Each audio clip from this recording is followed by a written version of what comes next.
Hello children, through this video I'm going to explain the first chapter of this book, Hornbill, the Portrait of a Lady by Khushwant Singh. Now first about the author. Khushwant Singh was a famous Indian writer of English and was born in 1915 and received his education in Lahore, Delhi and London. He was often referred to as a versatile raconteur, humorist, commentator, editor, short story writer, and a novelist. His style of writing is easy narrative, and his syndicated columns with Malice Towards One and All and This Above All are extremely popular. Among his famous books are the two-volume History of the Sikhs. His novel, A Train to Pakistan, which is based on turmoil and trauma of partition of India and Pakistan, has been made into a full-length feature film. Now, about the lesson. The Portrait of a Lady is autobiographical in nature, and it describes the author's association with his grandmother and changes that come about in their relationship.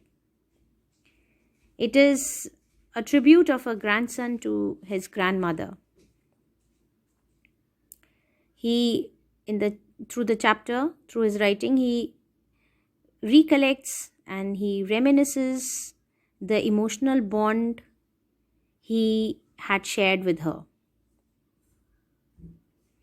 So let's read the chapter from the very beginning. My grandmother, like everybody's grandmother, was an old woman.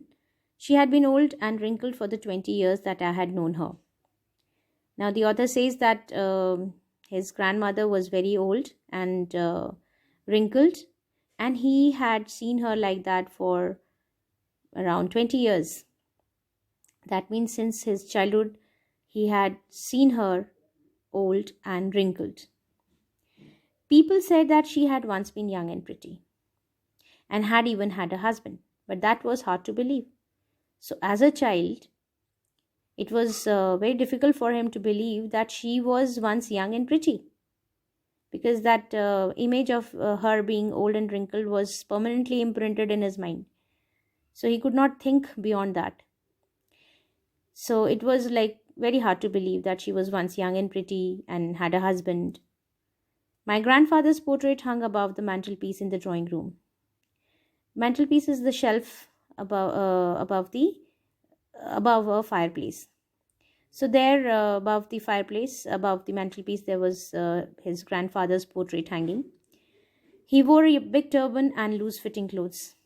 His long white beard covered the best part of his chest, and he looked at least 100 years old. So in that picture, in that portrait, he was looking very old, almost 100 years old. He did not look the sort of person who would have a wife or children. So somehow, to a child, it seemed as if he could not have a wife or children. He looked that sort of person. So it was hard for Khushwant as a child to believe that that person whose portrait was hanging was his grandfather, and that grandfather was married to his grandmother. He looked as if he could only have lots and lots of children. He was looking that old that he could have only grandchildren. As for my grandmother being young and pretty, the thought was almost revolting. And that thought was almost revolting. That means very hard to swallow or very hard to accept for him, that he was married to his grandmother who was once young and pretty. She often told us of the games she used to play as a child. She used to share her childhood memories with them. with all the children of the family. She used to tell them what all games she used to play as a child. That seemed quite absurd and undignified on her part, and we treated it like the fables of the prophets she used to tell us. Because of that permanent image of the grandmother in their minds, they could not, you know, accept that she was once a child, she was once young and pretty, or she used to play games like them, like other children. So it seemed very absurd, very different and undignified, you can say, very illogical, completely illogical and ridiculous for a child to accept that her grandmother was once a child and used to play games. So whenever she used to share the memories of her childhood, they used to treat them like the fables, that means fairy tales of the prophets, some stories of the spiritual leaders, prophets, and all that. They never used to take her stories seriously. They used to amaze at her stories, or they used to amaze at her childhood memories, because it was very hard for them to accept her like that, because Khushwant had always seen her being old and wrinkled. She had always been short and fat and slightly bent. Her face was a crisscross of wrinkles running from everywhere to everywhere. No, we were certain she had always been as we had known her. Old, so terribly old that she could not have grown older, and had stayed at the same age for 20 years. Same condition for 20 years, that means. So it was difficult for the author to imagine her as a young woman, as he had always seen her in the same physical condition for the last 20 years. She could never have been pretty, but she was always beautiful. He never found her to be, pretty, but she was always beautiful. What does this mean? Not pretty, but beautiful. So externally, she was not pretty, but she had an inner beauty of her soul. She hobbled about the house in spotless white. She used to wear white clothes, with one hand resting on her waist to balance her stoop, because she was bent, slightly bent, and the other telling the beads of a rosary. So she used to tell the beads of the rosary all the time, meditating, remembering God, chanting.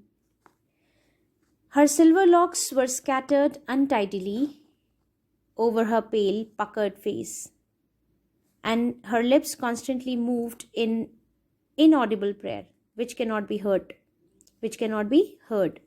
So that kind of prayer, she used to mumble her prayers constantly, and her face used to be covered with silver locks, that means curly gray hair, untidily over her face, falling over her pale, puckered, wrinkled face, but her lips constantly moving in inaudible prayer.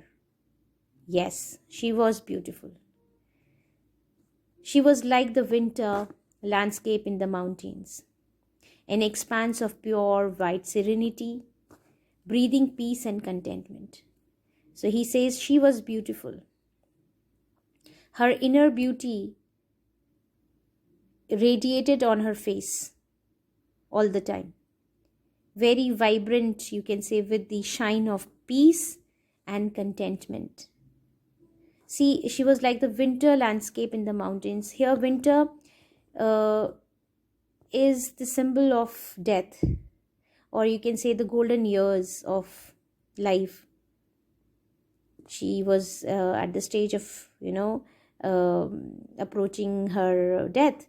So she was like the winter landscape, but it was very beautiful, as if it was the winter landscape, mountains covered with snow, all snow-capped mountains, you know, looking very pure and very tranquilizing, giving peace and contentment to oneself.